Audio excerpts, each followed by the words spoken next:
Welcome back to the Backcountry PA podcast. I'm Cody. This episode is the second episode of the Woodsmanship series with my buddy Nick Queen. On this one here, it's all about the mental side of hunting. We get really in depth into certain things. We check my notes here because this was recorded back before summer, back before June, I believe. So we talked about patience and observations. We talk about adapting to certain things, the instincts, the gut experiences that we always talk about. You know, we have to trust our gut and all that kind of stuff. We talk about that a good amount. How you learn to trust your gut. It's a long process. It's not something you're going to listen to a podcast and be able to trust your gut, because it's not. You just have to go out there and actually physically do it. A lot of this woodsmanship stuff, you have to actually physically go out there and do this stuff. It's the only way to gain woodsmanship, is to do that. The grind. I know I hear a lot of people say, you know, just grind through it. Grinding through is probably one of the hardest things to do. And that's like the mental side of things. So like this past year, and we get into this as well, where I wasn't able to recover the buck that I shot. And, you know, I had a hard time getting back. And granted, that was October 25th that happened with that buck. I had a really hard time trying to get back on track and actually going out and actually hunting again. It's one of the hardest things to do, and I feel like my mental side of hunting really got better even though I had to go through that, I still got better from that. We talk about the failures. You know, I try and touch on that in almost every episode in this woodsmanship series, is like the failures, because the failures make you who you are. If you're in it and you want that instant gratification and instant success like social media kind of gives us, hunting is not for you. Unless you have like a manicured piece of land where you can have all these cell cams and you have, you know, the food plot out and you have these minerals out. But yet again, also, like, deer are wild animals. Like, there's no guarantee they're going to be in a certain spot at a certain time on a certain day. It's just not guaranteed. Nothing is guaranteed in hunting, and that's what I think all of us love about hunting in general, is that nothing's guaranteed in this thing we call hunting and the thing we loved. So we talk about that. We talk about the mental toughness, long sits, bad weather, and just dealing with a long season and just going through the process of that.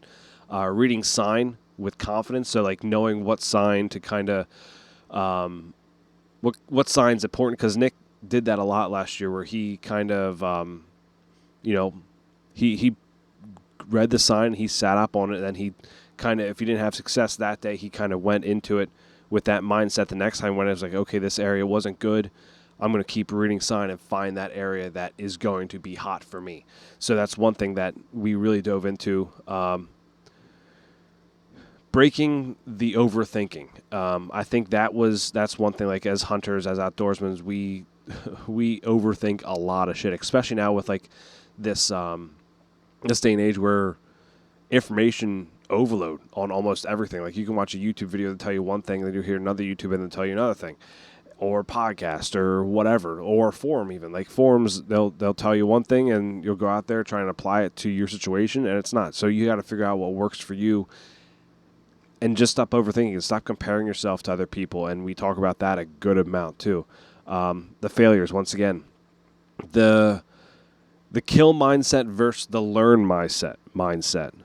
So the kill mindset versus learn mindset is a big one. And it was one of those topics that, you know, we didn't really know how to talk about it. But, I mean, we did. Like, it's like, if you go into a hunt planning to just learn, like if you go in there, no stain on your back, nothing on your back, just your pack, your bow, and maybe a few SD cameras. Like, that's you're probably going to be in that learn mindset. You're not going to really wanting in the mindset of killing.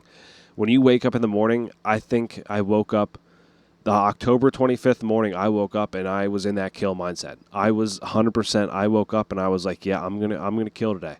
Like, it was one of those days. Like, I was driving to the spot, and I was seeing buck cross in front of me, one after another, and I was seeing deer and all this kind of stuff in my headlights, and I was like, I'm going to kill today. When you wake up with that mindset and you start going, you start seeing this positive sign that even further, like, strengthens that feeling, it's dangerous. It's a dangerous thing to have that mindset. So those are some of the main topics that and persistence, confidence, obviously. We talk about that a lot in this mental side of things. It's a really great conversation with Nick. There's a few rabbit holes we go down, obviously, but that's to be expected from us. But before we get into the episode and before I give you a little update of what's going on right now, partners and support for the podcast. First and foremost, biggest support for the podcast is you guys. So I personally would not be continuing to do this podcast if it was not for the support, the messages here and there saying thank you for doing this, or like a really good episode, or that stuff keeps me going. Like that stuff right there, and just the joy of talking to these people. Like meeting new people, that's what keeps me going. But for product wise, the product part of it, XOP Onyx Deer Hunter Synthetic Tractor Beam Attractants. XOP, I have the Superfly here right beside me. Going to be running that this year with the Latitude Ranger 11, the Hydro sticks, and I think I might be switching to the 2-step aiders that I ran last year instead of 3-steps. 3-step just kind of gets too wishy-washy down below. I just don't like 3-step aiders, so I'm just going to stick with 2-step. 2-step is plenty high enough for me. That 10, 12 feet, I think if you go any higher than that, honestly, I know that big thing is like that 20 feet mark is like what people really want to get to. But man, I just like that. Like if you look at your background and you can see any sun, if you're 20 feet up in the air, you're too high. So what I actually saw this on the hunting public last night is if you're going to a tree and you're looking at that tree right there and you can see the sun in the horizon where it would be 15 to 18 feet, don't go that high. Go lower than that. So if you look around you and you can see, if you're at 12 feet and you see just trees behind you, that's a perfect backdrop. Just use that right there and just go that route. But so that's probably pretty much what I'm going to be running this year. Hopefully I can pack one out on the stand. Really, really hope that. And I'm going to be using the Maverick saddle from last year. Deer Hunter Synthetic, if you don't know what that is, go check it out because it is high quality stuff made by Kevin at Deer Hunter Podcast. Go to deerhunterpodcast.com. You can check out Deer Hunter Synthetic right there on his website. He has a spring-summer blend. Then he also has the fall blend, which is they're pretty much the same thing. There's a little variance here and there that change within it. But I put some spring-summer stuff out this summer, obviously. And it is I can't wait to pull the cards and see what's on them because I think it's going to be really good intel for me. I mean, I already have there's a mainframe 8 that he's going to put on a lot of mass. There's other bucks in the area, smaller bucks right now hitting scrapes, but I don't expect the big boys to start hitting scrapes for a little bit yet. Tractor Beam Attractants, he has some food plot seeds and minerals. You can run minerals for a little bit yet in PA here. So make sure to go get them if you want to put a little bit of mineral out. It's high quality stuff, high protein stuff. Go check it out. Deer age. If you want to get your deer age this year and know the age of your deer, like my 6-point that I know was 3.5 years old, just because I sent the incisors in right here at the very bottom, go check them out. Use code BackcountryPA, and that'll save you 10% off your entire order no matter what. If you get a kill kit or if you get multiple aging kits, whatever. Campco. Go to their website, buy some. If you got a turkey this year, go get a fan mount. If you have a European mount, go get a Euro mount. You can get a stand. You can get shirts made. We're getting shirts made for hunt stock that are going to be up there this year. 20 of each we got. So if there's any left over, I'll post them and let everyone know that there's some left over. But we're going to hunt stock August. It'll be August 7th to the 10th, leaving 7th at night and then coming home the 10th. Me, myself, and Jimmy from Drawback Outdoors, we're going to have a booth up there. Me and my dad built, primarily my dad. Like when I ask him to do something, he doesn't really want my help. He just literally just does it himself. So we built a podcast table, has stands in it for the podcast stands and all that kind of stuff. It's going to be really cool. Going to have beer at the stand with us.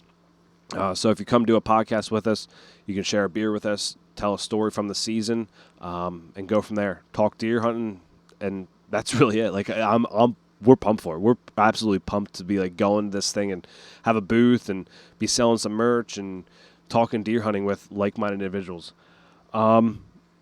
a new partner of ours is Everett's Guns.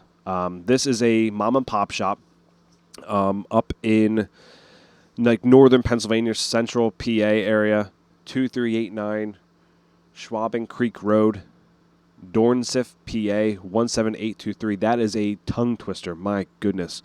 Phone number 570-425-2400. Kinectric boots, which is one thing that he wants to get his name out there. So I got a message the other day from this guy. He was like, "Hey, I'm about to retire. I want to start putting more time into my gun shop that I have. That's currently he's only open Friday and Saturdays, Friday evenings and almost all day Saturday. Fridays he can open up a little earlier, but it has to be by appointment only. So he's been doing this for a while, and it's been like a hobby of his. So he messaged me like, "Hey, I heard you with Code of Silence on, and I am interested in working with you. How can we work together?" So we started talking. I called him on the phone the other day. We talked for like 40 minutes. I've never been in this gun shop. He told me all about it. He told me why he wants to do this. This shop, if you picture a barbershop where people come in and they grab coffee, they sit down, they share stories, that's what this gun shop is. It's a place where the coffee is hot, and you can go in there and you can sit down, drink some coffee, talk to Ernie. It has some used shotguns up there, some really good used shotguns up there, some pistols.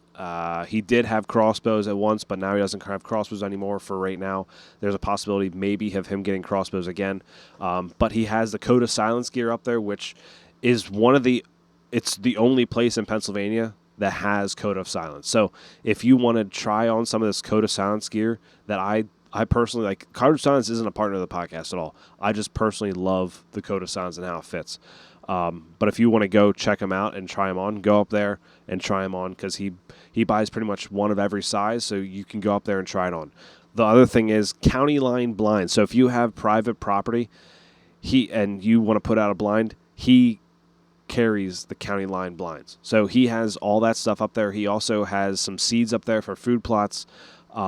It's a small mom and pop shop that he's had as a hobby that he wants to try and grow now, and I'm all for that. I love that he reached out to me, and I love the fact that I'm going to try and support him as much as possible and help his business grow as much as possible, and help him grow and help him get it off the ground a little bit more. So that's a cool partner that we just literally picked up. So once again, that's Everett's Guns in Dornsif, PA. 570-425-2400. Go check him out if you want to buy a used shotgun, a pistol, or he does some pheasant hunts too. So go check that out. Really highly recommend it. I talked to him for 40 minutes, and then I talked to him another 20 minutes today. So go check him out and see what he has in store for what you got.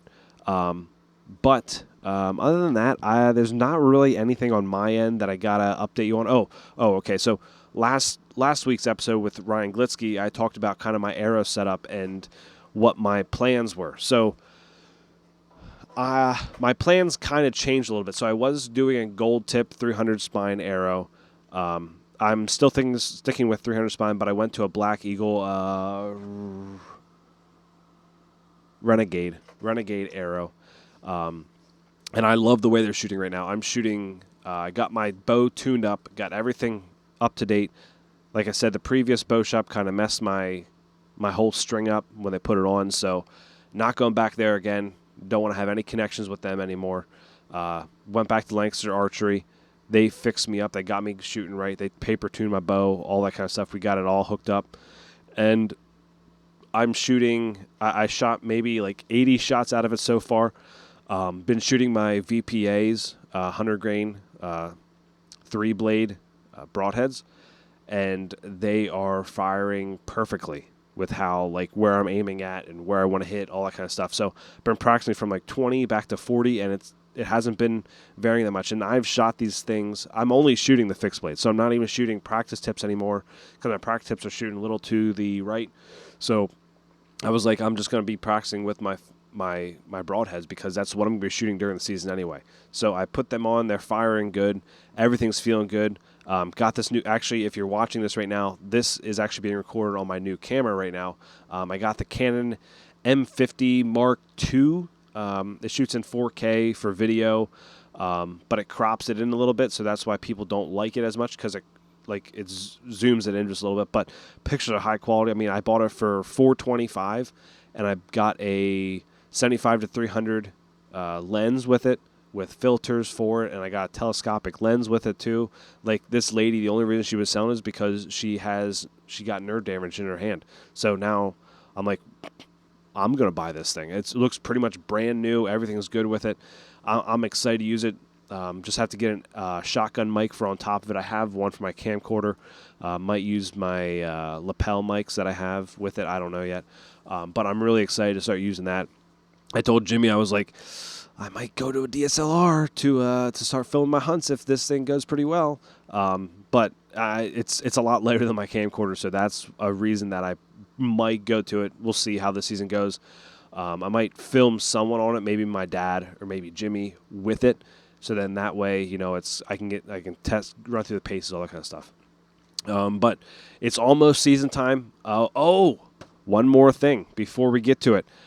So guys' night out at the Juniata Winery, in Juniata County, obviously. Steve Shirk is doing a seminar, I guess, on if you want to call it a seminar, on his trail cam data. He's breaking down his trail cam data up there. I'm going to be filming, and I'm going to be taking photos, all that kind of stuff. There's beer, there's food, there's deer. There's not much more you can want. They reached out to me, and they want me to give away a 2-pack of tickets. So you and your hunting buddy can go up to this on September 5th at 6:30, Juniata Winery. It's a giveaway. So what I'm going to do is, if you see this episode, if you hear this episode, share it to your Instagram story, tag us in Facebook if you see it, and then go from there. We're going to pick a winner. Let's pick a date. We're going to pick a winner. Let's do it before we leave for Huntstock. So 1 week you have to enter to win this 2-pack of tickets to the Juniata Winery Guys Night Out, beer, deer, and trail cam talk. Yeah, August 4th, we will pick the winner. So if you share this, tag us in it, and you have to be following us too, obviously. So follow us and share it to your story, and you'll be entered to win the giveaway. It's in Juniata, Pennsylvania, September 5th at 6:30 p.m., Juniata Winery. Beer, deer, what more could you ask for? I want to thank you guys for listening, watching, all the above. Remember to go like, subscribe, and give us a rating and review on Apple and Spotify. Really appreciate it. And see you guys. Look, I did bust out the Modelo for you guys, though. Hey, I'm going to drink some Bird Dog. Ooh, Bird Dog's good. Dude, this thing is like smooth. Let me tell you what. I like Bird Dog. I'm stripping on the podcast. So, dude, that's a tank. I have this buck on camera. Cool. Do you? He's a tank. He's gonna be huge next year. Yeah, he's got a lot of. What do you think he is? 3? I would say 3.5. Well, maybe the buck I shot this year was 3.5 years old. I would say maybe he's at least 4. Yeah, 4. Yeah, but he's gonna be a good deer. Yeah, I mean, that's bigger than any of the sheds I found this year. I've only found one that's about equal. Well, this is the first shed I found. Dude, that's gnarly. What? On this episode, we have Nick Queen on. We're just jumping right into it because I feel like it's just rolling pretty good right now. So yeah, we always have good conversations. Yeah, we do. Yeah. So this one here is part of the Woodsmanship series. This one is the mental side of things. We wanted Nick on because he was like, "Yeah, I'm big in the mental side of things." I love it. I'm so pumped that you asked because I don't think a lot of guys even think about it. I mean, honestly, I was like, how the hell am I going to ask questions about this thing? Because I'm like, how am I going to do this? But I think what I'm going to do for this whole series really is just like, it's an open discussion. Like, you can ask us questions, we ask you questions, like just have conversations, because I think people don't really think, like you said, they don't think of the mental side of thing. Like, it's just, we're going out in the woods, what's the wind, what's the thermals, what's the temperature, where am I going to set up, all that kind of stuff. But there's a mental part of stuff that goes into it that's huge. And, the more you think about it, it's pretty big, and it's important. I think it depends. So that was like, when you asked me to do this, like I was talking to my wife about it, and she's like, that's so up your alley. But I got to thinking, because how her family hunts and how she grew up with her family watching them hunt. Like, so I hunted with my dad, and he's like this. And so I don't know where it comes from and why I'm obsessed like I am. But I do think there's a point of that where I get that into the mentality of it, that it takes away from people's fun. Yeah. And so I always say, like, it's just like I look at in cases of, it's going to sound really dumb because I don't really consider hunting like a sport, but like there's a big difference between your average NBA player and Jordan. Oh yeah. But those average NBA players would not be able to be in the sport if they thought or played or practiced like Jordan did. You know what I mean? And I'm not saying that I'm Jordan by no means, but my mentality is just like that. Yeah. And I love that. I love the training. I love the grittiness. I love the doing what I feel like is harder to do, the public land, the grind. And that is fun to me. And I want to make it clear when I'm talking about that, that is clearly what I'm talking about. And the other guys, I'm not taking anything away from it, because in a part, I wish it was almost that simple for me, because I feel like I would have the bad days that I have, because you know what I mean? Because I don't have these goals and working so hard at this thing, you know what I mean? And so I do like want to clarify that the guys out there that are having fun and just going out and checking the wind, they're getting away from the kids and the job or whatever, like, more power to you. And to be honest, I'm kind of jealous, because I wish I could make it that simple, but it's just not for me. Yeah, because you're exactly right. Because I was thinking about that too. Is like, this isn't necessarily for everyone. Like, this is not be everyone's mindset. Because, for example, I'm like hardcore into it, right? Like, I want to put in the miles. I want to work the hardest, right? Like, I want to outwork the next guy, you know, that has that pre-hung stand or whatever. But like, Ethan, is no dig at you, but like, obviously you don't do the same thing I do. And that's okay, because not everyone, if everyone was on the same wavelength, if everyone was doing the same exact thing, I mean, think how many, like, hunting wouldn't necessarily be fun or what it is to younger people anymore. Yeah, I mean, I'm swerving to hit deer on the side of the road, and then I'm happy. My tag's filled, right? Like, I'm fine. And then Cody's walking in 20 miles in the woods, you know, doing it the hard way, and I'm like, nah, easy route, go, bam. But I mean, I get it, because there's, I mean, with my buck this year, I never set foot in that section of woods before. I just got lucky, honestly, and just saw deer. I knew about it, said, all right, let's go there. Found a tree, went up. Within 2.5 hours, buck comes running through with the doe, shot him, done. Yeah. Right. But like, the fact that I knew that, because of the knowledge that I've gained from talking to people like you, Nick, or other people that have the similar mindsets of, I want to put the work in. I want to, do the, walk the miles into the woods and scout and find sign. I took all little bits and pieces from everybody. Yep. Applied that. And found your way in it. And then found my way into that. And then now I'm slowly finding my way into that in the postseason, doing minimal, but enough scouting, doing something. I mean, my mindset right now is habitat work, and then fishing's coming up real soon, and so I'm going to be, diving headfirst into that. But once deer season comes in, I can take some of that stuff, like what from you or even Cody, and like, okay, let's get into this. Yeah, and see, and that's what, like, one thing that I've always liked about hunting is, like, it can. I know everyone likes to poke fun at crossbow hunters or ladder stand guys, or you're right, rifle hunters, whatever, right? We all have our, Sitka versus whatever, Sitka versus Walmart. That's what I'm talking about. And I think, like, to me, I don't get into any of that kind of stuff. Like, yeah, I'm going to poke some fun at my friends if they're shooting a crossbow because we're at camp and I'm going to, you know what I mean? Or someone walks into camp with Sitka on, I'm putting my Sitka hat on. Like, it's just part of it. Like, it's, it's man shit.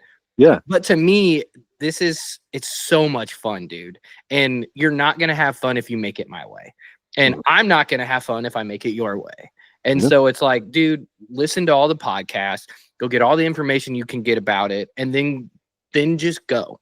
Like, that was the one thing that made me a better hunter off the rip, is when I quit thinking so hard into, Dan Infalt said this, and Aaron Warbritt said this, and that has to be true, and it has to be this. And not saying that those guys are liars, because they're definitely not.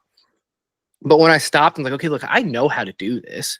I know all these techniques. Now just go figure out what works for me and what I like to do and how I like to do it. And it's been a blast ever since. Yeah. Like just figuring it out. And that looks different year to year. And personally, I like making it.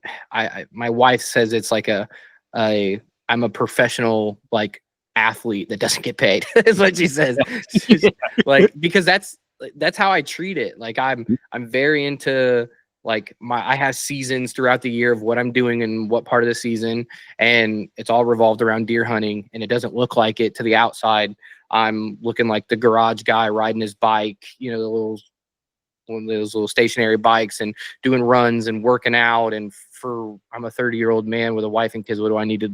I don't need to look good or anything, but it's because I understand very clearly, like the way that I hunt, when I'm in shape, I kill it. And the years that I'm not, I don't. And I don't like the years that I can't do it. And so it's just this big game that I play. And then seasons, you know, I have how I hunt. And so I think it's like the one thing that I love about hunting is just you can make it however you want. And I hunt with guys that do everything, like from crossbows to ground hunters to ladder stand to gun hunting with the family once a year. Like, and I love that. Like, it's so cool to me that you can make it your thing or your family's thing and rock with it, you know? So I think the one big thing that helps the mental side of things is what you just said, that the whole working out thing. That is like a huge part of the mental side of things, right? Like for what you said, literally, I was like, yeah, I feel the exact same way. Because when I had that in October, when I shot that buck, couldn't recover him, I was working out so much leading up to that hunt, because I was like, this is going to be a long walk in, going to be a long ride in, and it's going to be a long sit in this stand. Like, it's going to be a long time sitting this. Like, I only plan to go in there, perfect wind, perfect everything, to go hunt this area. And like, I was like, I want to make sure I'm in shape enough to do that. Yep. And I did it. And it was like, I felt good. I felt good going in there. Didn't break a big sweat getting in there, which when you get in that tree or ladder stand or blind or whatever, when you sit there and you feel good, even though you just took a long way in, you're like, yeah, today's the day. Like, yeah. If you go into it like today's a day, it doesn't matter if you don't see anything. Put it that way. It builds confidence. Yeah. So building that confidence is huge. So like one thing, not to get, I don't know if you want to call it political, but like, you know how everyone was talking about like the police departments and defund the police, right? Okay. So I was on the complete opposite. Like, they need more funding. And here's why I say that. And this will lead back to the fitness. I was in the military, and the one thing that cops don't do that we did was called stress environment, like training. And so what we would do is we go do a hardcore workout. And I'm talking the moment you got off that treadmill, they put you in gear, gave you a rifle, and you got to clear a house. And you got to think of who's it. You just got smoked. Can't breathe, run 10 miles. Here's gear. Here's a rifle. Here's the objective. This is the guy that's got a guy. There's 3 other people in this. You got to remember all this and go.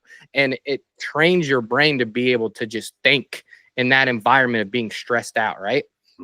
When you don't train that way and your body's not used to those stresses, you start doubting yourself. You start making bad decisions. You start getting lazy about your approach. You start getting lazy about your noise, if you want to bring it back into hunting, right? And so the same thing, like I learned that through the military, was like when I'm in shape and I get blasted like that, it's so much easier to just calm my breath down, get ready, clear this room. You know what I mean? And I can think better. And so I started doing a lot more training outside of just what we had to do normally. And when I come to play and we get smoked to death and everyone else is dying and messing up and getting yelled at and whatever, I'm doing fine. And it was just because I was in shape. I was ready for it. And when we got smoked, I was ready.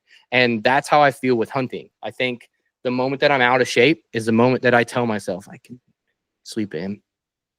Oh, I can just go over here. It's easier. It's a half-mile walk. Like, oh, I can do this. Or I don't have to get out of the tree stand and go scout. Like, I don't have to do that. And so, and it all plays back to being in shape. And it's not like you don't have to be Cameron Haynes, you know what I mean, or Elk Shape or any of those guys. And like, those guys are gangster, don't get me wrong. But when you and wherever your fitness level is at, like you just take a step forward, just a little one, and you'll notice, and you'll be addicted. You'll be like, oh, it's this much easier if I just do these things. Well, like, okay. Like, I think and the more consecutively I do things, the better it feels. Like when we were up for rut camp, I was up obviously a couple of days before everyone, but I went out Monday, Tuesday, shot my buck on Wednesday. Monday I went out, was the first. Now I knew this at the end of the season, like how not in shape I was, and I noticed that, and I was like, as long as I move, I plan to like keep moving, going up to the cab, doing work, cutting trees, doing you name it. Yeah, I'll be good. But I was like, Monday I went out, walked a couple miles. I was like, all right, I'm a little stiff, a little sore. Tuesday was better. Makes no sense. It doesn't. Wednesday, I felt good from the moment I woke up. I was like, we're good. Like, I felt fine. Like, I knew I was sore from walking, miles up in the mountains. But I was like, I got up there, I walked in, I got up in a tree. I mean, it rained. It was a little rain, but it rained. And I was like, man, I feel pretty good right now, like physically and mentally. Yep. I'm solid. Like, let's keep this going. Even if I didn't shoot anything on Wednesday, if I would have went back out Thursday, I probably been like, all right, let's go. No, like, I'm fine. As long as you've built that confidence over, several days. Like Monday, you were like, can I do this? Wednesday, you're like, oh yeah, I got this. Thursday, you're like, dude, let's go. You know what I mean? No problem. Right. Yeah, that was fine. I think that, like, to Ethan's point and to your point, Nick, too, like what you just said, I think when you have those single days when you're like, okay, I'm taking off this day, going to go out hunting, it's hard to get your mindset right for just that one day hunt. But if you have like 7 days in a row to hunt, I feel like it gets progressively easier, and your mental side of things gets like better as it goes until you hit that like last day and you still haven't seen anything. Then it's like, then you're dragging ass. like the Ethan's like that Monday. It's like, okay, got to see if I can do this. Tuesday gets a little better. Then Wednesday, it's like, I got it. Like I think that's kind of normal, but yet also it's a hard thing to realize because not everyone can do that too. Yeah. When you got guys that hunt on the weekends, and like you said, talking this way and doing these things isn't for everyone. Yeah. Like, and and that's why, Western hunters, make fun of us whitetail guys because we're a bunch of lazy bums that could just walk to our ladder stand, Yeah. And so, and I get it, like, totally. And so I think, like, when you first asked me about this kind of podcast, like, I thought about all these different things that like I kind of get into, and I think it all comes down to just confidence.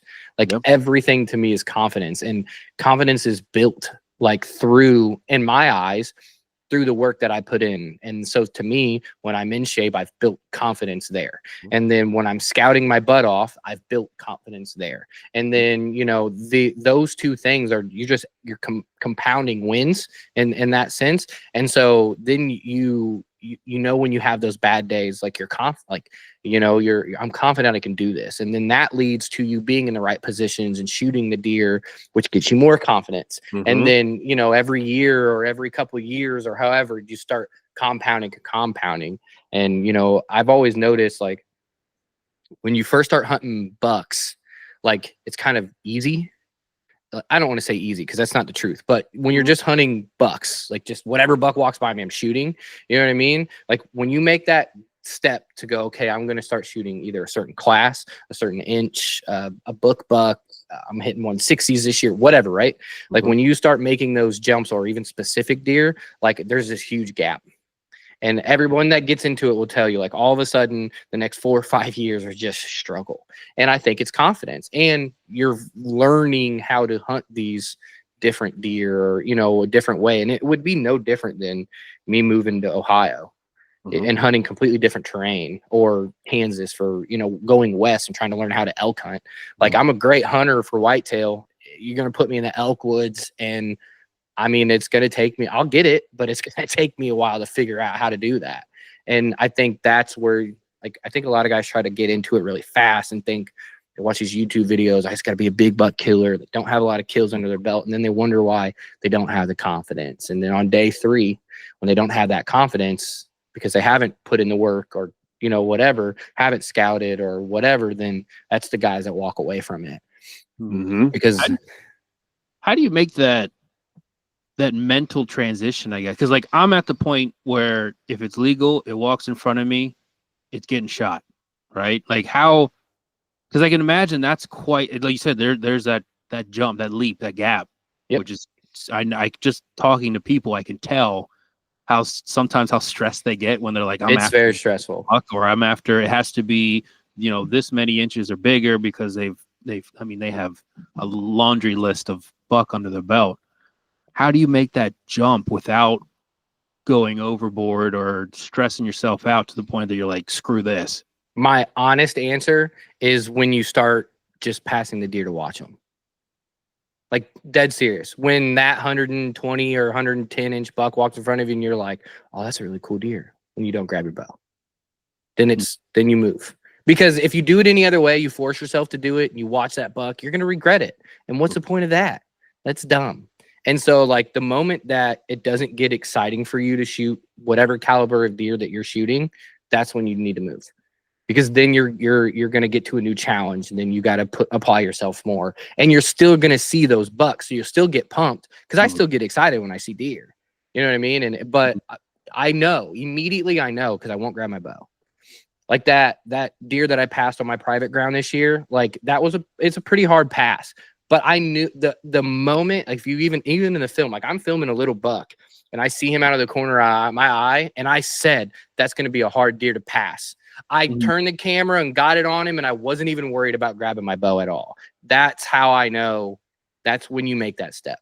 Because if you do it any other way, you try to force it, or you try to be the big buck killer, you're going to hate it. And then you're going to go back to just shooting little deer. And then you're going to be mad at yourself, because then you're going to think you're going to have this confidence, unconfidence, or I don't know how to say it, but it's going to go backwards, because then you're going to be like, well, now I struggled, so I can't do it. Yeah. You know what I mean? Because you weren't ready as a hunter, or you didn't want to in the first place. And I think I think filming helps with that too. Like if you're hardcore to filming, like, cause you're like, okay, let me, like if you're using a GoPro, like you're using, it necessarily isn't like, wouldn't stop you from shooting that buck. But like, if you're in the mindset of like, okay, I want to put a film together for the year, then, you know, you have a camera arm, you have a camcorder there. Should I maybe wait for a bigger buck? But like, also, like Nick said, you got to be at that kind of like that point. Like I'm not even close to that point yet. And like, I think I have standards now. Like I'm not going to just shoot anything that walks by me. Like at least has to be out past its ears is my mindset. Like that's where I'm at right now. But like, who knows? Like a small little basket 10 could walk past. I'm like, that's a 10 I'm shooting, right? Yeah. And I think it's your location too.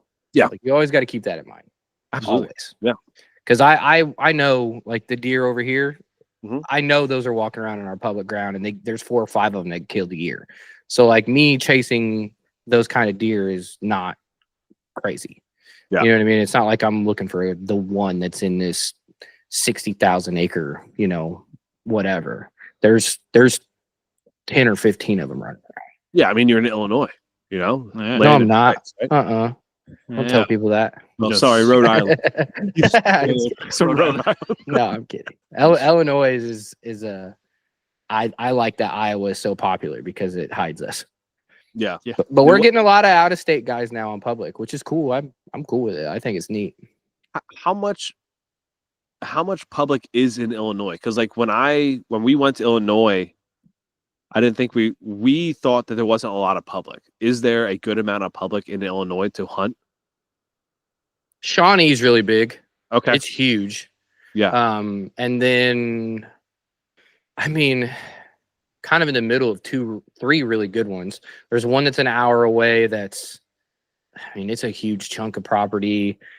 There's another one that's 15 minutes away, which is pretty much the main one that I hunt. And there's another one that's 30 minutes away, which is another main one that I hunt. And they're all big.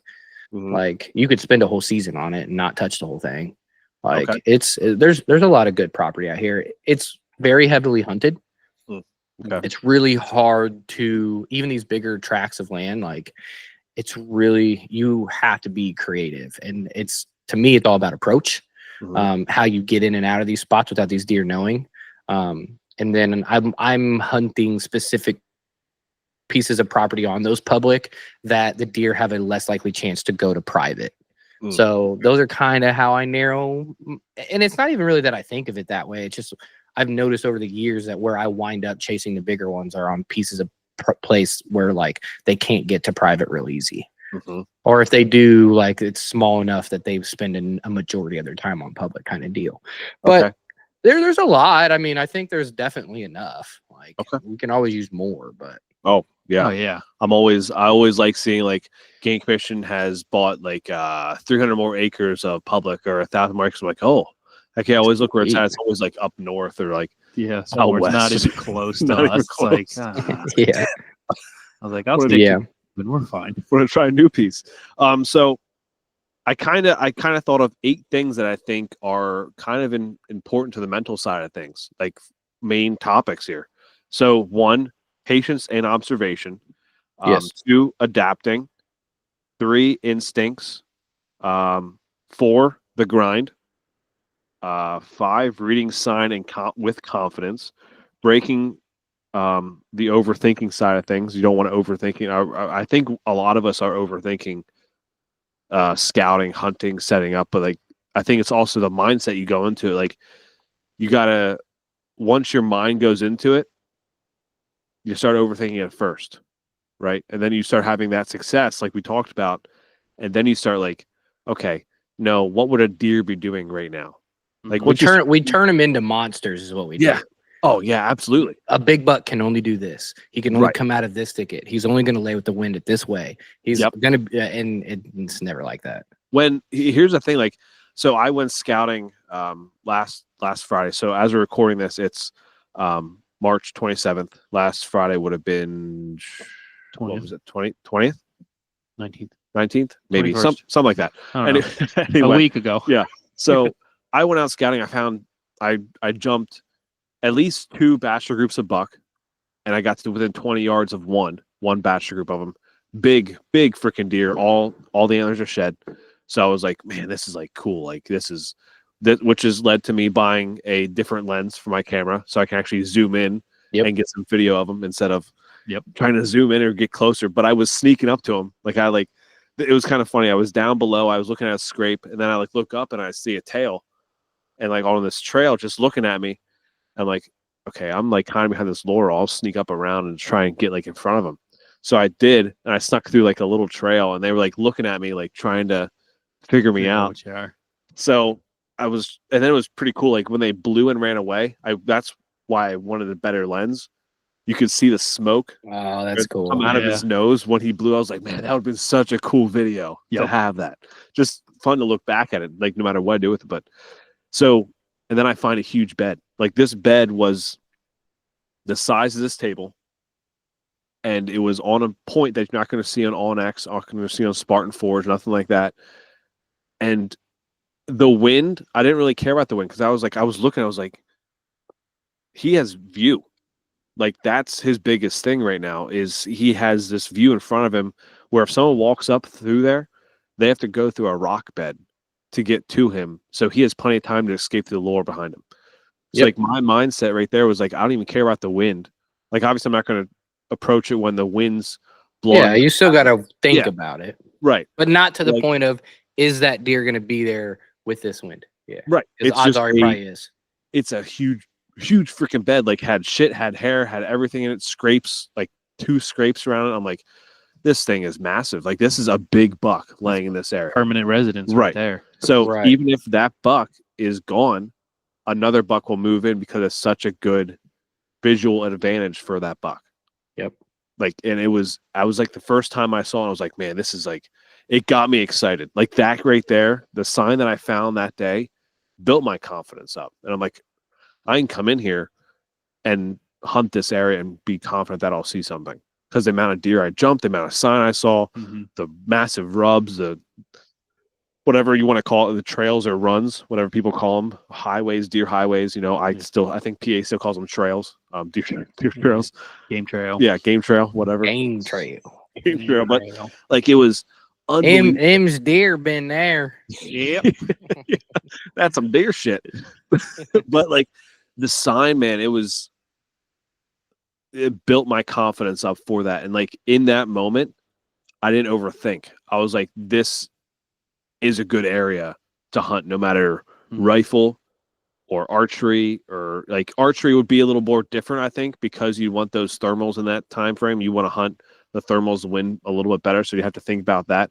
But for rifle, it's like I could set up 80 yards from this, get high up in a tree, at least 15, 20 feet, and be able to see this crest and be able to shoot right to where they're walking. Right. It's like, you know, you simplify things a little bit. Like archery, obviously, you're going to not be able to simplify it as much, but you can still simplify it. Like, okay, they're bedding here. I can set down over here when the wind's blowing this way and the thermals are dropping down and they won't even smell me. Like it's really not as hard as we make it out to be. I don't think. No, but I think what people aren't doing is they're not, so everything you just said, those 8 topics, right? Mm-hmm. Those all to me can get summed up in literally just confidence. Mm-hmm. Everyone is looking for confidence. And so like, I think what's important is like, how do you build confidence? Because I think a lot of guys think like, well, if I shot deer like that, I'd be confident too. But I was way more confident when I was hunting the smaller ones, and you know what I mean? And it was a mental game that I was playing. And for me, it's what I've learned is, like I said, the being in shape and then putting in the work. And this is different for everyone, but for me, my confidence, I don't want to say is false. I do stuff that makes me confident. And so it's like, I'm going to get up, I'm going to go hunt in the morning. I'm going to get down and I'm chasing a deer in this area, whether I got a trail camera picture of him, I'm hunting sign, whatever. It's early October, right? Okay. Well, there's a very good chance that I'm never going to see this deer. There's a very good chance that other guys know about this deer. We're in the age that there isn't a secret deer. I tell people that all the time. There's not a secret deer anymore. You can believe that. And I think in some areas of public, it can happen. Mm-hmm. Here, there's no way.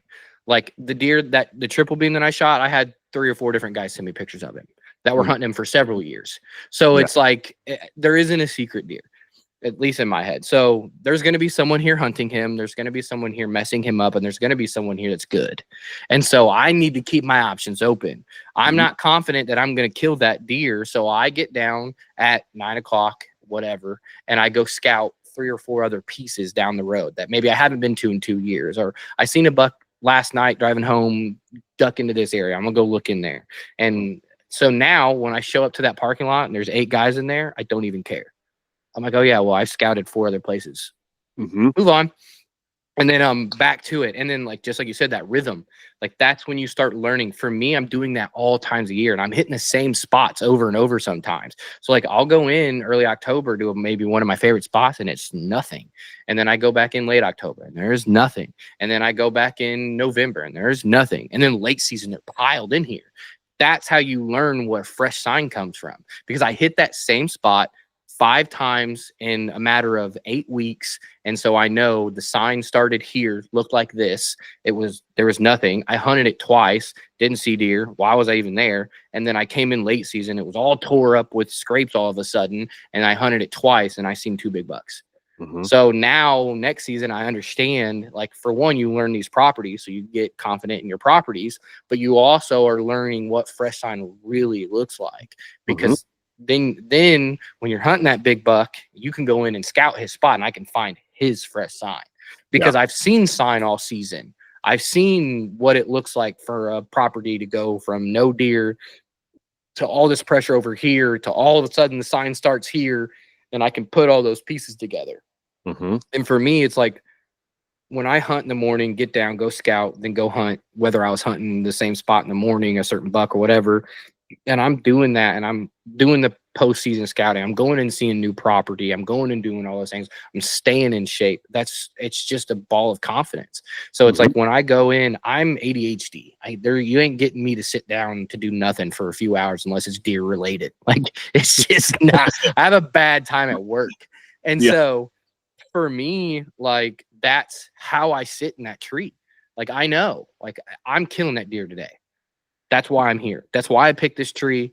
There's a reason I picked this tree. And that's even if it's not the kill tree, I'm going to see him. I'm going to see what he's going to do so I can move in. Like that's where my confidence gets built. And that's where every single one of those, the grind, the reading sign, the, what were some of the ones that you put on? The adapting, the instincts, the overthinking, the experience and failure, the killer mindset versus the learning mindset. Like all those are. That's how I capture it all. Mm-hmm. It's because I'm doing it constantly. And so all of those play in. Your instincts are high because you're on the 4th day of doing scouting. And you've drove to this property 4 times, that kind of thing. And so for me, like I just overwork. It's not healthy. It's not for everybody. And my wife will tell you, like, I genuinely have never like she literally, when we first got together, like that's why I say the whole Jordan thing. Like she's like, that's how she describes it. It's like you got guys that hunt, and then you have him. He's a nutball about it. Don't bring up deer because he won't stop. Absolutely. My dad, like how I grew up, it was like, you go out for rifle, you hunt those, the 3 Saturdays that they had, or the 2 opening days, Monday and Tuesday, and you hunt the Saturdays and you do all that kind of stuff. You just went out there, you sat in the woods, and you just waited for a deer to walk in front of you. Yeah. Like that was my mindset. Like my confidence was built because I shot a doe every single year. Like I would always be like, oh, I've shot a deer every single year. That's how I built my confidence at first, just purely during rifle. And then during archery, I kind of had to switch my mindset. Like I can't just sit in a spot that produced the previous year because of rifle. Like it has to be, you have to put in the work. You have to do all this stuff to find a good spot because you need a deer to be within at least 30 yards of you to get a shot. Like I would rather have it 20 yards, maybe 22 yards to be exact. 22, the magic number. But like, the confidence is built a different way at that time. So like you're saying, like everyone can build confidence a different way. But for Nick and myself, and hope maybe Ethan soon, putting the boots to the ground and scouting and putting the miles and all this kind of stuff, that's how we build confidence. Yeah. Like everyone does it differently. Like for Ethan, it's like, I feel like when you manage your property, when you get in that woods, you're cutting the trees down, you're putting food plots in, you're putting water holes in, you're putting, minerals down to see all these deer coming in. That's kind of your process for building confidence, right? Or like walk us through how you think you build confidence up. Let's see. Well, you had, was it instinct, confidence? Yeah, I'm going to read these because I can't read upside down. I can, but it's not the best. Your handwriting isn't perfect either. I was Russian. So the instincts. I was just gonna say, like, you guys are you guys golfers? You guys watch golf at all? Mini golf at best. So do you know who Tiger Woods is, right? Oh yeah. Do you know who John Daly is? Yes. Okay. I do not. No. Okay. John Daly is redneck, mullet, was hammered and beat Tiger Woods on several occasions. Okay. He ain't in the gym. Cigars while he's golfing. 8 Diet Cokes. Don't care. Wait, is that guy, like they have a meme of him in a white polo? Yes. Is that and he's like a bigger guy? He's chubby and he's probably got some crazy looking shorts on or something that are like some crazy. Yep. That's John Daly with a cigar hanging out of his mouth. Yep. That's him. But he's just as successful as Tiger. Yeah. Completely different process. He looks like a Hulk Hogan type.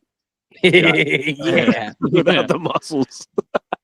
So I know when I first got into archery, instincts and no, hold on. I'm trying to read your shit. Instincts and confidence was in the toilet, essentially. Because I found this one spot. I called it Rub City, of it. Yep. I stumbled upon it one archery season, walked through, found rubs and scrapes everywhere. And I'm thinking, done.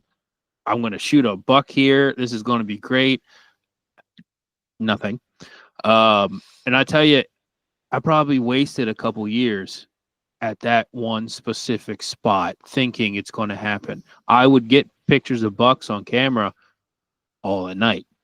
I had maybe one or two during the day, but of course I wasn't there, or it was just an anomaly. It just happened. So, and it didn't really click until this past season where I had to adapt to, I got to go somewhere else. Clearly I'm not shooting a buck here. This is not working. I need to do something different.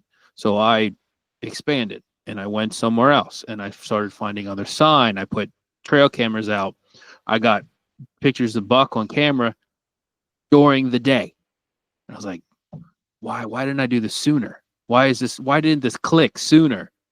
And then ended up shooting a buck, on day 3 during the rut. So I was like, I finally adapted to it, changing it. So that helped with the confidence on the public land side of things, where I'm just like, all right, I need to get out of my little bubble here. And I'm like, there's tens of thousands of acres for me to explore up north here. Why am I not exploring all of this? Right. As for the private land side of things at the cabin, I think the confidence comes more in, not on the hunting side of things, but more on if I do something to change the habitat, whether that's cutting trees, planting trees, food plots, you name it, the confidence comes from, I physically saw a deer, and it doesn't matter what time of year, summer, spring, hunting season, go somewhere, eat something, do something that I had a hand in, and I'm like, I'm doing something right. This is great. I'm doing it more now. On the property, I'm not doing it more for me in that aspect.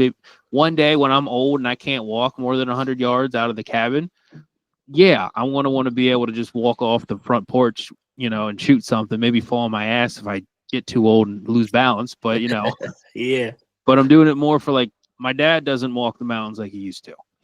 That man's put in more miles than I have ever so far, right? Yeah. So I'm doing it more for him. I'm doing it for when people come up over the summer. Like, my mom doesn't hunt, my wife doesn't hunt, my brother doesn't hunt. But I want them to see things. I want them to be like, hey, look at all these animals here. This is fantastic, right? Yeah. So that just builds the confidence going into the season, thinking like, okay, if I could do this, what's stopping me from going out in public land and thinking, okay, they're eating this on the property and they're munching on a bunch of different stuff. Why don't I look for that on public land? Like, I'm not going to find food plots on public land, but like the browse that leads up to it, the natural vegetation. Have you been drinking? I wish I was. I had 2 cups of coffee before I came, so I'm like, wired, ready to go. Perfect. Stuff like that builds the confidence that I can be like, okay, this is how I know I can get on deer. Yep. Right. Like I'm building, like, this weekend, I'm focusing on bedding on property. I'm trying to do, hopefully, fingers crossed, the weather cooperates. I'm doing a controlled burn, try to do some hinge cutting, if I can. Getting some help from Howie. All our listeners know who Howie is. He's coming up, but I'm like, okay, if I could do that and it works, I can go on the public then, look for stuff similar. I was like, boom, bedding. I know it. So that's what I did this past year. I saw those doe. I walked down. I looked at this one point and I said, I didn't even physically go in, but I said, I guarantee you there's at least a bed in there. Yep. Guaranteed. So I set up right outside of it. Yep. 2 hours later, I shot a deer. Yeah. So I was like, perfect. Yeah, confidence, as like right now, throughout the whole season, confidence is at an all-time high. Well, and you had the Ohio buck too. And I had the Ohio buck too. So I was like, confidence is just through the roof right now. Yeah. So now I want to take that, not get cocky, because I think that's very easy to do. There's a fine line. There's definitely a fine line between cocky / arrogance and just being confident in your abilities. It's a very thin one. It can be. It can be. So it's like, I don't want to cross that threshold and, get my ass kicked this season and then think I'm the worst hunter in the world, Right. you know. Mhm. But you want to, once you get that, it's like you want to keep build on it. keep building. Well, on see, that's where so you were talking about like the grind, right? Mhm. My confidence doesn't go anywhere. It doesn't. I don't look at bad results as a reason to be confident or not. Mhm. Like that's kind of how now the better your results are, obviously the more confidence you're going to have. I do Mhm. agree with that, but I also think that you have to find this mentality where the results aren't for one thing. I always believe in delayed gratification, and the more I can delay that gratification, the better it's going to be. Because Yeah. if I walked in the woods October 1st and shot a slab, I'm gonna be like, cool. You know what I mean? But if I grind it all year and then find my buck dead, shoot the wrong deer, like I'm pumped. You know what I mean? Like that work ethic and everything that went into it just makes it, whenever everything comes together, it's that much more sweet. And Mhm. so the way that I look at the confidence is like, I'm going to get unmotivated. There's going to be times I'm going to get my ass kicked, but it doesn't shift whether I can do this or not. It doesn't shift whether tomorrow's going to be the day I shoot. It doesn't shift whether I'm going to get up tomorrow and do anything different. It doesn't shift whether I'm going to force, when I shot, when I took that deer for one of those deer, how I did that. When I did that, See the resemblance. yeah, I can't. I held them up together and I was like, what was I thinking? I told my buddy it's almost not fair that I found him, because now I just have to stare at him and look at what could have been. Good job. Right. But that morning I backstrapped a doe. I had been hunting that buck since it was January 2nd. I got the only picture I got of that 10-pointer was on December 7th. If you didn't think I was crazy, I thought I was crazy. January looking for a buck. I got one picture of a mile away from where I'm hunting, and I think I'm going to find him. And I backstrapped the doe, and I really only shot at that doe because I was fed up. Like I was like, I'm going to not have meat, and I was feeling unconfident, if you will, and I'm going to shoot this doe because the buck's not going to be behind her. It's not the rut. And I backstrapped her. Then I was even more upset, and it didn't change. It did not change for me. I'm going to go out. I'm going to shoot this buck. And then there he was. And I went home and I gave myself my 5 minutes of pity, and then, all right, like, you know what to do. You know how to do this. You know, there's buck. He's in here. Go do it. And, and I killed. And so I always say, like, you can find this, like you said, there's a fine line between cocky and confident. And I think what that goes back to for me is like, because there's going to be certain people that look at me and say I'm cocky just because I'm confident, right? That's given. So I'm not cocky. I don't feel that way. And what makes me feel that way the most is that I don't think that I put in the most amount of work that I can and still feel like I didn't do enough. And so I can't sit here and be cocky when I'm like, dude, I know there's guys outworking me, and I slept in that day, or I didn't work out that hard, or I skipped a few sets, or you know what I mean? And so there's where I lose the cockiness, because I know I'm not Mr. Cameron Haynes, or whatever. And not saying that he's cocky by no means. And so I feel like if you're always working hard and you're always putting into work and you're always wanting to learn and have that learning mentality, I think that's what turns into a killing mentality, is always being able to sit back and learn and do better. And like I said, that's where everyone's on their own journey.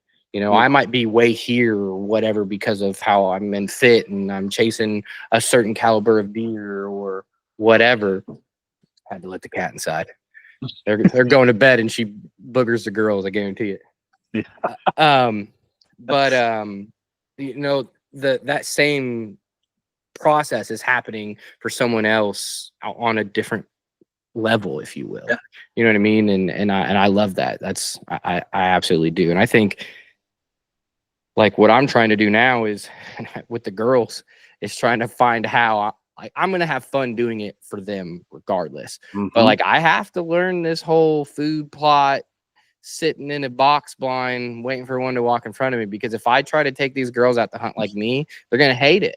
Yeah. And I wouldn't blame them. Like, it's not fun. It's a grind and it sucks. I like that. Most people don't. And Yeah, so I remember I think I took my dad out with me once, and we were like walking. He was like, I could see him behind me like sweating, like hardcore. Like you could tell when your dad starts getting annoyed. You just Yep. like look back and he's like, done. oh, I could tell he's annoyed. Yeah, really. And like we're still walking, he's like, are we effing there yet? Yeah. Jeez. Yeah. I'm like, no, we're not. We're not even close. Not even close. So like I definitely get that. And like the mindset thing, when you have those failures, I think that's the hardest mental side of stuff to push yourself through. Yep. Because that was the first time I had that this year, was with the buck that I shot, couldn't recover. And like my mental game was out of it. I was like, I don't even want to hunt the rest of the season. Mhm. I was like, I have no drive to go out. I'm beating myself up nonstop. I keep thinking about it. I dream about the buck that I shot, like all this kind of stuff. I'm watching the videos over and over again. Like it's like, but then rifle comes and it was like a mental reset where like you just go out and you just have fun. Yep. Then for some reason I took off on a day that it's downpouring out. I'm like, maybe I shouldn't go out, but I was like, I woke up at 4 a.m. I already had off that day. I'm going out. And then that's when I was able to connect on that big 6-point that I shot. Like pushing myself, even though mentally I was out of it, my body wasn't out of it. Like my body and my heart was still saying, get your ass up and get out there and just do it, because you never know what's going to happen. Yep. And like it worked, but like it's a hard thing to do that. Like trusting your gut and doing that. It's so much harder for me at the end of the season with an empty tag and going, I didn't go that one day. Remember when I was real mad because I backstrapped that doe and I just said screw it the rest of the day and went and got drunk with my friends or something? Mm-hmm. That to me is way harder than getting up again and just doing it. Because if I got up and I was out of it and I forget to get a gear tie off of my bow and not pull my bow back. That does sound familiar. Yeah. I've heard that story before. Yeah. That one recorded somewhere, I think. It's on YouTube. I think I seen a YouTube short about that. Seen that, yeah. But like that's now a funny story. Right. Yeah. And I look back on it like I was there. Like I was there. I made a mistake. And like I think that's where what's the fail forward and fail often. Mm-hmm. Because I think once you get used to failing and that it's not that bad and that it doesn't mean tomorrow you're not going to win, you know what I mean? And I think you just kind of get used to it. Like, I mean, hunting public ground deer, dude, when I made the switch from just trying to shoot whatever buck come in front of me to like making that jump to trying to shoot specific bucks, I knocked down like 3 or 4 bucks that were, I think there's like 3 of them that were, one was 150, one was 130s, 140s, and the other one was 130s, 140s, and we never found them. And like, I'm talking like within the matter, 2 of them were in 1 year. And bad shots, and I learned from those mistakes. And so now, like, I think I did that. Like, I didn't hunt for a couple days or didn't hunt for a week, and then I didn't shoot a deer that year. And I don't blame me not being able to recover that deer at the end of the season. I blamed me not going hunting the next day. That's what ate me alive. And so now I know, like, yeah, if you make a mistake or something happens, like, dude, we're for one, we're human. I'm a dummy, so I'm gonna mess it up, and I'm gonna get lucky when it comes together. And so that's kind of how I look at it. Is like you said, like I'm not in it right now. Like I'm frustrated. I'm upset. I don't know where to do. Like I'm kind of just gung hoing it, and I'm gonna go throw a stand up here. Yep.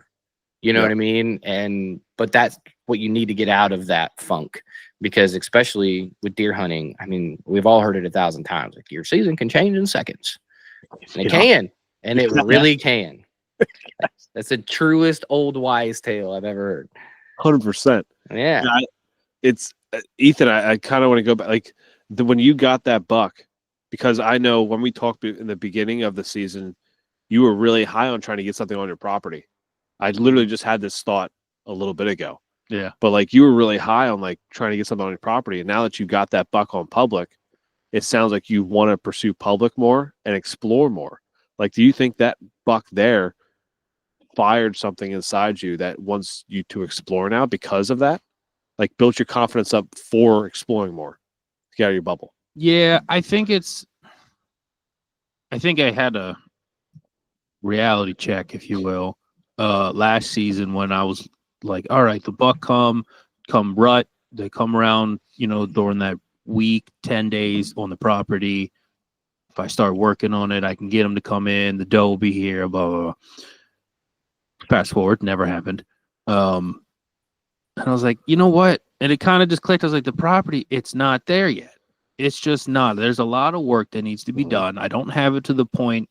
It's not at the point where my mindset wants it to be, or I envision it. So I was like, why? I'm like, I have all this public land. Why am I not taking advantage? I mean, I always did hunt it, but I'm like, why am I not taking more advantage? Full advantage of it, right?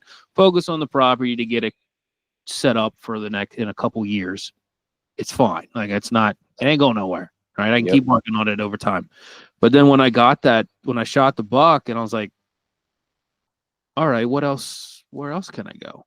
What else is around these areas? And I think it helped when I went to different areas. I set up cameras. I found sign.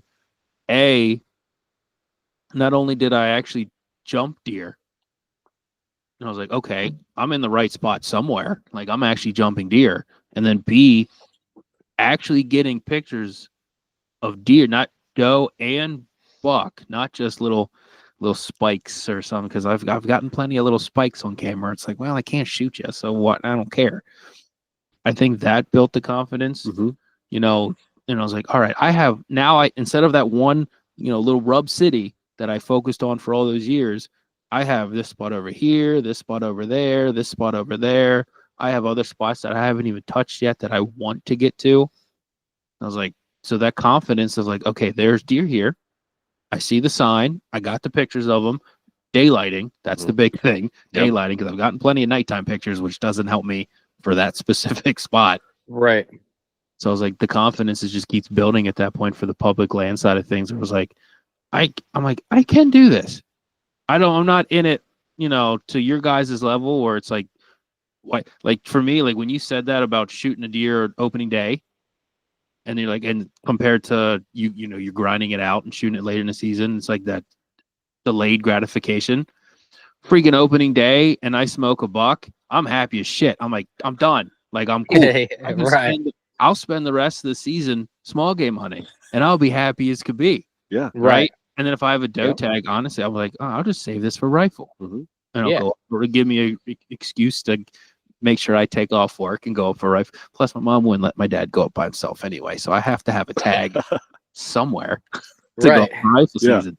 But it's like, I don't know, the confidence is definitely getting more and more with the more that I slowly get into it, but not engulfing myself into it, because like I said, like there's a million other things that I'd like to do and want to do, and it's like, oh, let me just do. Plus, I think if I do it 24/7, 365, like some people do, freaking lose my mind in probably not a good way, or I can attest fully to that. You do. Yes. Or I'd probably get divorced. My wife is a saint. She leave me. Yes. Bless our wives. Not gonna lie, she thinks it's kind of, not gonna lie, because I told her about it the other day. I was like, can you imagine if I did hunting whitetail year round? Like I was scouting all the time, and she was like, I don't know. She goes, kind of would be a little better because you do everything year round. So you're constantly doing something. So it wouldn't matter. Right. Like, well, at least I know if I go down that path, I'm right. Yeah. Yeah. Take advantage of that. Yes. So like, hey, by the way, I'm leaving you this weekend. Like, see, and like, and that's that what I was talking about at the very beginning. Like, I love seeing people find their way in it and figure it out. And I mean, there's guys that come and hunt with me for like 4 days and they're done for the season. They're like, dude, I hunted the most I've ever hunted in the 4 days I was with you, and we sat in the stand twice. Like, so what the heck? Like, and I, but they also find that that's their ceiling. Like they know if they go hard for 4 days, like they're good, and they'll still come to camp, but they're not gonna go follow me around. Mhm. You know what I mean? And they picked up what they picked up from me those 4 days, and like it's made them a better hunter. But they're not gonna put in that, and they don't want to. And I wish I could shut it off. I really do. Like I honestly wish I could. I don't know how many times I've told my wife, like, okay, I'm done scouting for the season. And I'm not. And then I'm like, I find something on Onyx sitting at work, and I'm like, oh, I haven't walked at that spot in 5 years. Like, I'm gonna go check that out. And my buddy texts me, I found another shed gone. There it is. There's Nick. See ya. Like, and there's no getting him back. Like, when he's hurting after 8 miles, he'll come home. Like, that's basically how she feels. Yeah. And so because it makes the off season for me, because I don't do anything. Like, I'm gonna go and I'm gonna do a burn, and I got some trees to cut down this summer, but like I'm not really in a hurry to do it. My private ground's really kind of set up the way that it's not gonna get too much better, and me putting any more like food plots or anything in it isn't gonna achieve what I would like it to be. It's a rut funnel, and the deer do stay on me certain times of the year. But other than that, they're just not there. And there isn't too much I could really do to make it, unless I had just thousands to throw at it, I guess. Yeah. And so during the summer, I'm stuck just shooting my bow, because I hate the heat. I hate summer. Like, I hate being in the woods during the summer. So like I've moved on to fishing, and I get into fishing, but I'm not like I am deer. I'll be sitting on the bank being like, man, that ridge up there is really... What if that's public up there or not? Yep, that is me. 100%. What if that person would let me hunt their property? You just start like inching like closer to like the yep, and then you're gonna hit the cliff and go. Like you like start looking like, oh, I see a few rubs in there. Oh, that's a good rub right there. Yeah. And seeing, and golf has helped me. Like, I really kind of can turn it off and go get into golf. And that requires, like, I'm not the golf cart guy. Like, I'm putting the bag on my back. I'm walking the course. Me and one of my buddies, he's super into it too. And so he's like, at our local golf club, it's really nice. We can pay $8 at 5 o'clock. And you can shoot as many holes as you can get done. And it's $20 if you get a golf cart, and they come and get the golf carts at a certain time. So me and him are like, bro, $8, we can walk. Shh, let's go. And so, and that keeps me in shape, and it keeps something on my back, like I'm used to, like with the tree stands and everything. And so I can switch it a little bit and get into golf, but then I got to play a fine line of not going, like thinking I'm going to go to the PGA or something stupid, because the mentality, like what they say, you do one thing, like you do everything. Like, that's how I am. I think that's one thing. Like, I don't really have that. Like, I want to shut it off too. Like you said, like my mindset actually going into the offseason was like, okay, no more whitetails for a little bit till like whenever. And then like we did like 2 weeks or like 3 weeks of like non-whitetails, and I was like, I'm tired of this. Yeah, we gotta go back to whitetails. Gotta talk about deer. I gotta talk about deer. Yeah. So like, yeah, I mean, going out in the woods, I still want to scout. Like, even the summer, I still might like scout here and there. Like, I know I will. pull cameras, check cameras that I have, just see when the velvet's coming in, see what's in the area. But it's like, yeah, the summertime sucks, dude. Like, that's riding my bike may be my exercise. Like, pull my daughter around in a little toddler trailer or whatever, and just pulling her around, like getting used to that, like going fishing. But Ethan, we should, well, no, I can't get into anything with you because you, like your wife said, you do everything. So like I don't have the option, like, hey Ethan, let's start golfing, or like let's start like doing let's join a chess team or something like that. just but look back. I remember this like plain as day, and it's funny because like I was like, oh my god, that's me. Not I was like, oh, I gotta be this way. Dan Infault was on a podcast with, I think, the Hunting Public, and he said, I can tell you the guys who are gonna be like the next big buck serial killers, and it's the dude that is sitting at dinner table with his wife, and they're having a conversation, and he has no idea what she has said, and it's not because the game's on or because of this. It's July, and he's like, man, I wonder if there's going to be a 160-inch deer in that woods in September. Like, if he is, where's he going to be? And is it going to be that wind? And I can't hunt that wind. I could hunt that wind if I did. No, because that's the guy that's just bat shit, if you will, about it. And I think, I mean, even Andre de Quizos talked about it. You got friends that got divorced. Like, and kids, kids hate you because that's all you did. You weren't there on Christmas or whatever. And I really do wish I could hit the off season and just be like, and be done.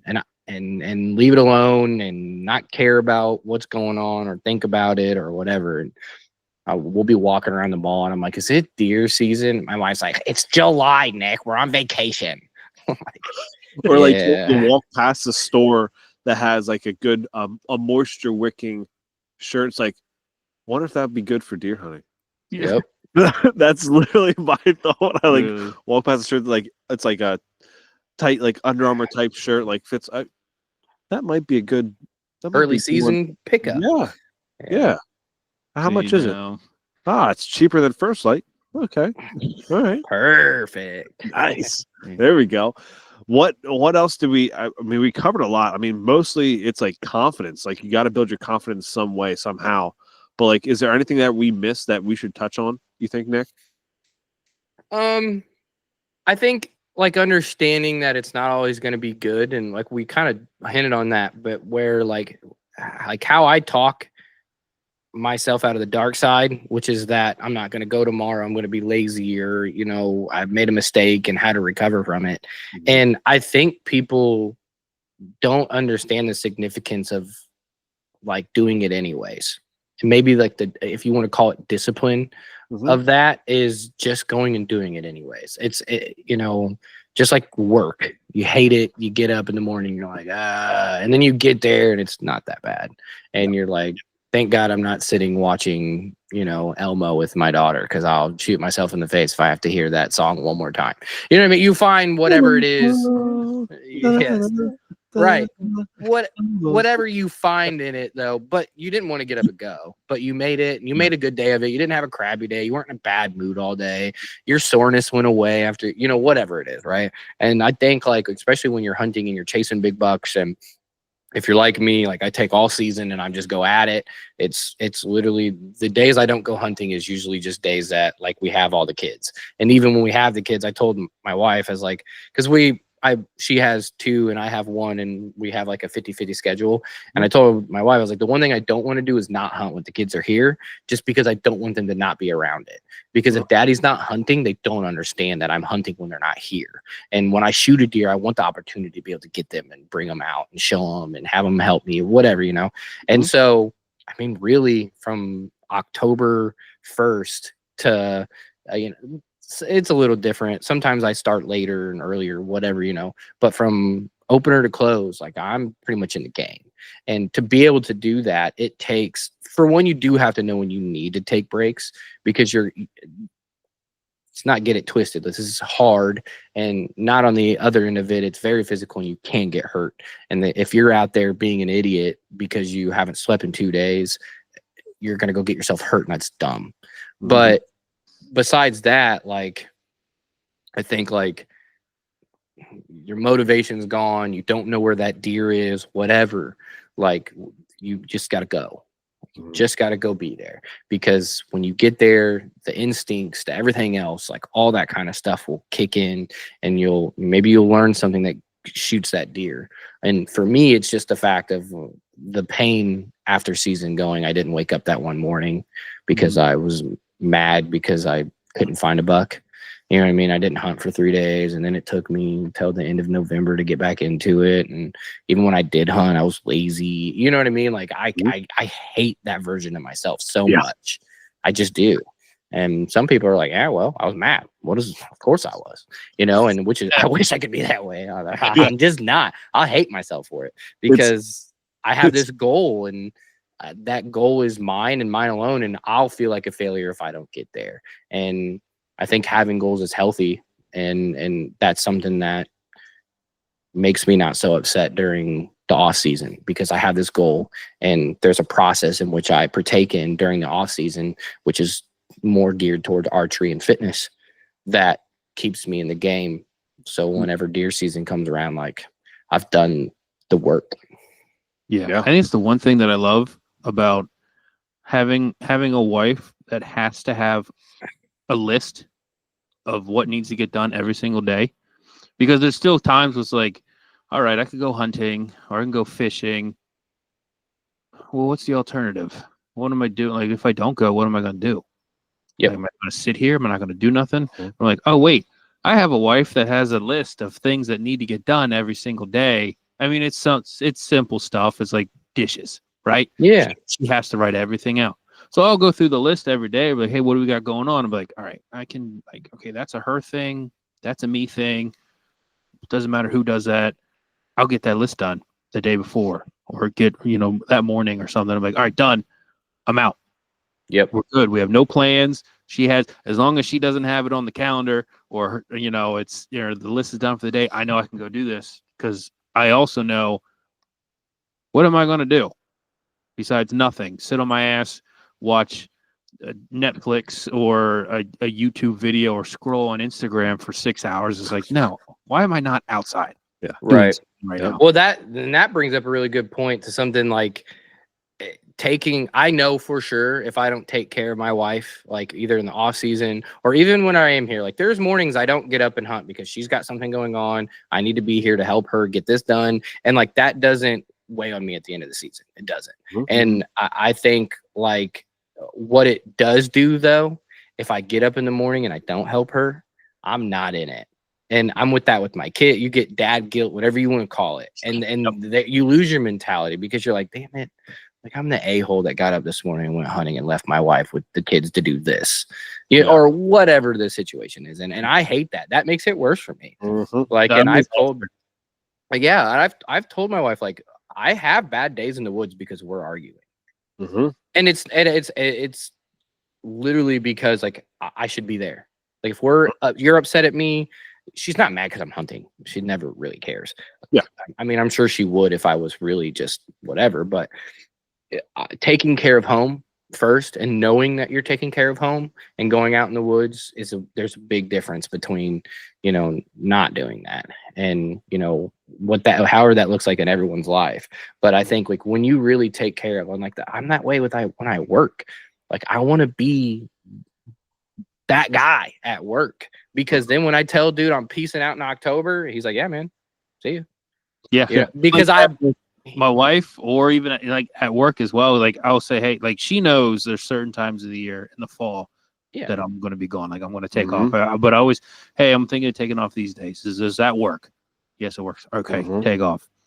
What needs done the week or 2 weeks prior that you need me to do, I will make sure it's done.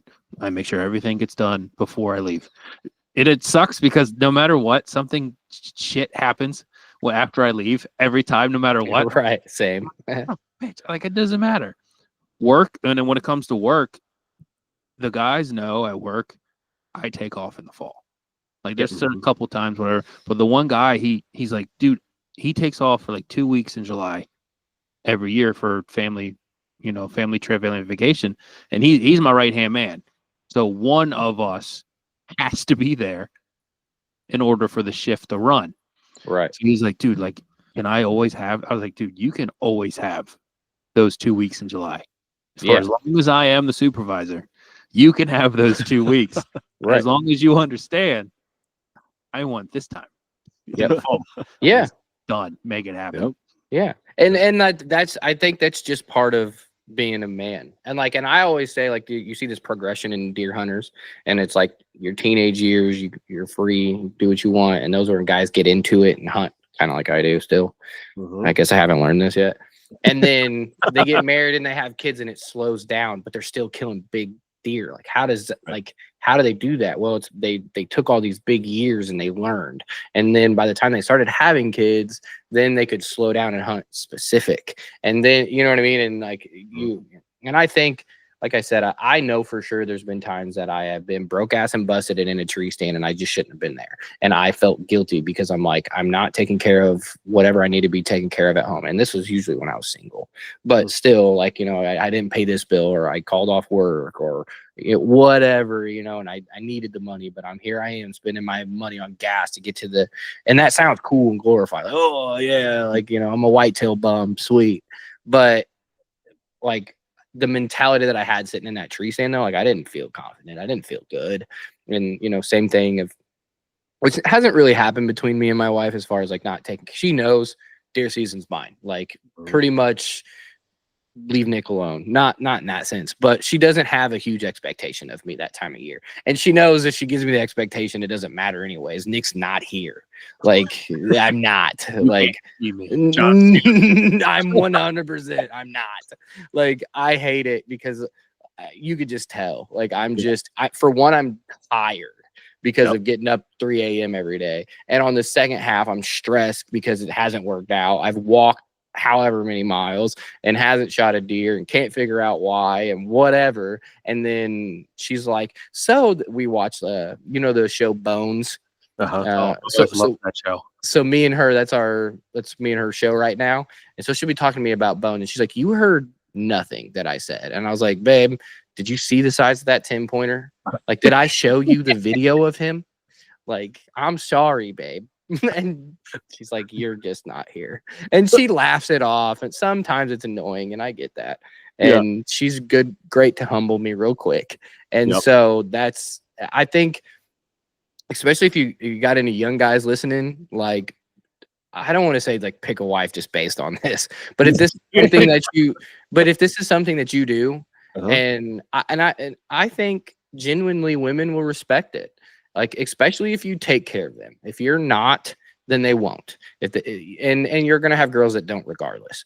But like, if you can say you're the man that stood up and stepped up and you're helping them with the house and you're doing these things, but there is an understanding that this is your time period and this is what you do during these times, and you'll do everything that you can to help her, but this is just as important as getting these things done. And you also show her that you're flexible. There's days that I wanted to be in the woods that we had stuff going. And so I went and I jumped out of the woods. I mean, the day that I had that buck at 10 yards or whatever and couldn't pull it back.